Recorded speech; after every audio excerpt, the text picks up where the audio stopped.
Dit is Jenny van Disrupt Tutoring en soos altyd is dit 'n plesier om by julle aan te sluit. Vandag gaan ons klaarmaak met die bespreking oor die ontkenning. We're going to complete the discussion on the negative. Vraag nommer 1 sê, het jy iets by die skool vergeet? Did you forget anything at school? En ons begin met nee, and we answer that question by beginning with nee. Therefore we turn it to the negative. Die woord wat hier verander is iets, en iets verander na niks. Antwoord. Did you forget anything? Nee. Ek het, there's my verb second in the sentence, iets verander na niks. Niks by die skool vergeet nie. Negative of iets, niks, nie. And there's my verb second in the sentence.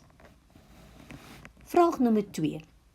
Het die span al ooit 'n wedstryd gewen? Question. Did the team ever win a match?